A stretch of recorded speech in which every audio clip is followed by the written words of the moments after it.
အဲကြောင့်ဒါအဲ့တယောက်ဆိုအခုနောက်ပိုင်းကျတော့ तू နားလဲသွားလား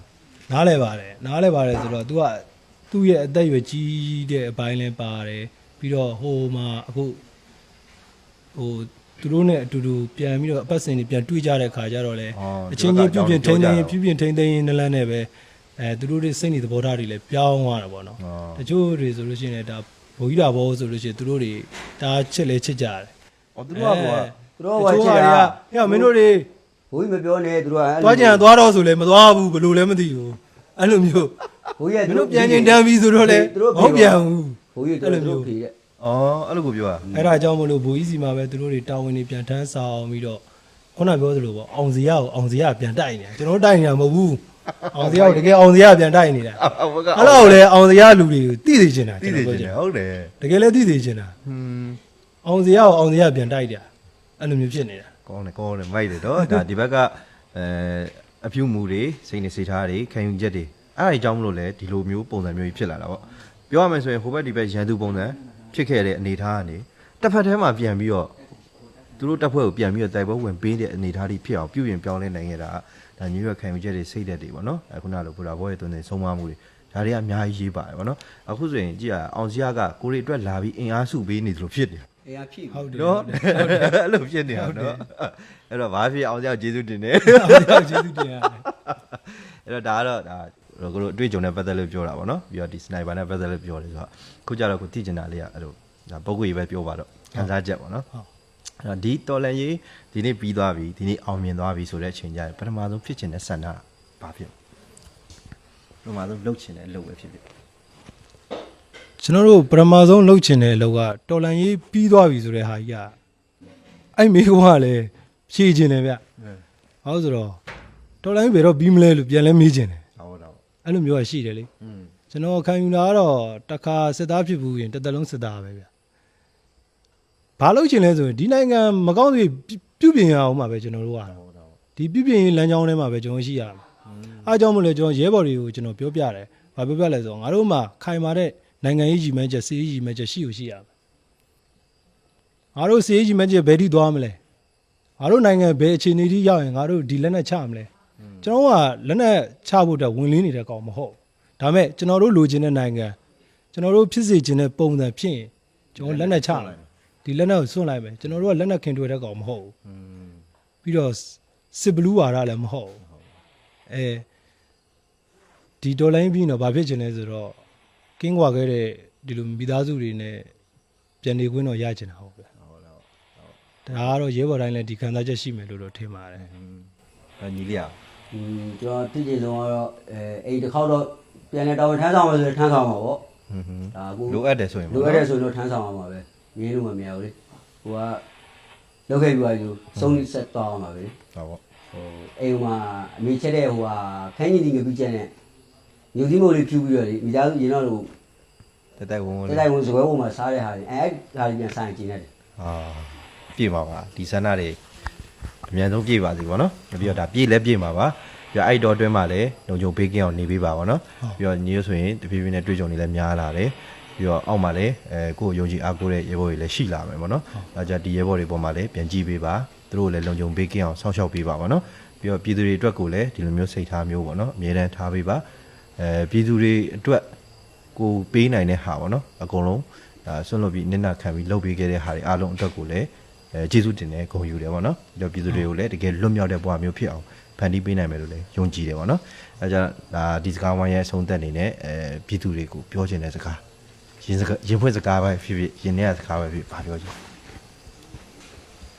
်ပြည်သူတွေကိုပြောချင်နေတာကတော့အများကြီးပဲရှိပါတယ်ဘာလို့ဆိုတော့ပြည်သူတွေကလည်း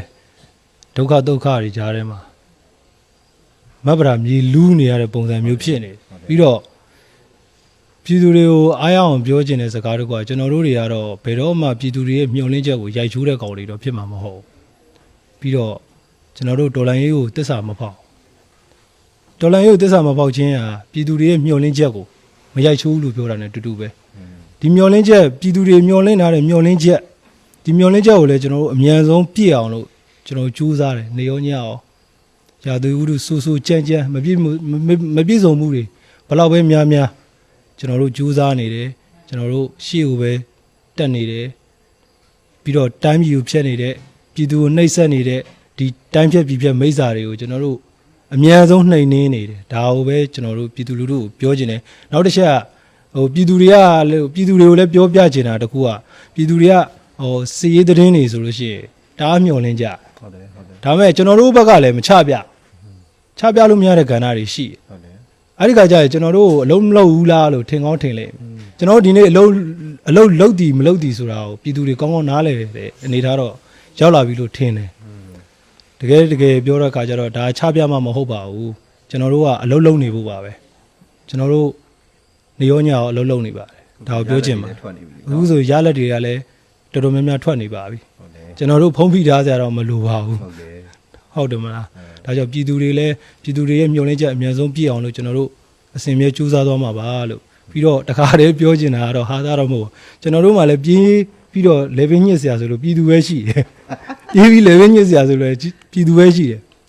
စနိုက်ပါကမ်ပိန်းကျွန်တော်မေးကြည့်လိုက်တဲ့ခါကျကျွန်တော်တငယ်ချင်းကိုမေးကြည့်တော့အားမရဘူးပြအရှည်တန်းလှမ်းမေးရတာ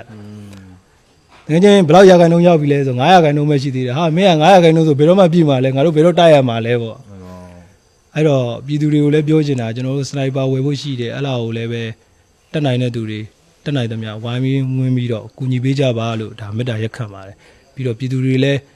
ဘေးရန်ကင်းအောင်ကျွန်တော်အမြဲတမ်းမေတ္တာပို့ပါတယ်လို့ မလေးအောင်ပြောပြပါ ပြည်သူတွေမျှော်လင့်နေတဲ့အရာကိုကျွန်တော်နှိမ့်မနာညာမနာကျွန်တော်အလုံးလုံးနေတယ်တကယ်လည်းမနာဘူးအလုံးလုံးနေအခုလက်ရှိလည်းစစ်မြေပြင်မှာပဲ လုံးဝရန်သူတွေအပြီးဆုံးပါနော် ဟိုလမ်းအဆုံးပဲလေတကယ်လုံးဝချနေရပဲအမှန်ချနေရညာလို့မရဘူးကျွန်တော်တို့ကြတော့ကျွန်တော်ကတကယ်တီးရလူတွေ ဟွန်းဟွန်း ဒါပေမဲ့ပြည်သူတွေကို ပဲကျွန်တော်တို့ကပြန်တက်ရမှာပဲဒီအင်တာဗျူးပြီးပြန်တက်ရမှာ ဟုတ်တယ်အဲ့ဒါလည်းတကယ်ဘာဖြစ်လို့လဲဆိုတော့ဒီရန်သူနဲ့အနီးဆုံးနေရာမှာထင်းချုံနိုင်ဖို့စူးစမ်းနေတယ်အောင်မြင်ဖို့စူးစမ်းနေတဲ့ဂျားတွေကနေပြီးတော့ဒီ campaign လေးနဲ့ပတ်သက်လို့ဒါပါဝင်အားဖြည့်ပေးဖို့ခဏတာပြန်လာတာပေါ့နော်ပြီးရနဲ့အဲ့နေရာကိုသွားပြီးတော့ဆက်ပြီးတော့တာဝန်ထမ်းဆောင်အောင်မှာဖြစ်တယ်ပေါ့နော် ဟိုပြီးတော့ဟိုပြည်သူပေါ့နော်ပြည်သူအားနဲ့ကျွန်တော်တို့ယက်တိနေတဲ့အတွက်ပြည်သူတွေကကျွန်တော်တို့ဟိုယုံကြည်နဲ့မကြတော့မဲ့အချိန်ခါလာလေးပဲလိုတော့ရဆိုတဲ့အတွက်ဟိုယုံကြည်နဲ့တော်များကမ်ပိန်းတွေကိုလည်းပါဝင်ပေးကြပါလို့မြေတားရက်ခံပါတယ်ကျွန်တော်ဘက်ကအများကြီးကြိုးစားနေတယ်နေတကယ်လည်းမနာဘူးကြိုးစားရတယ်တကယ် ယုံကြည်ပြီးသားပြည်သူတွေကလည်းဆူတောင်းပေးနေမှာပါနော်တက်နိုင်တာလည်းကူပေးနေမှာပါ ကျွန်တော်ပြောနေတာပဲ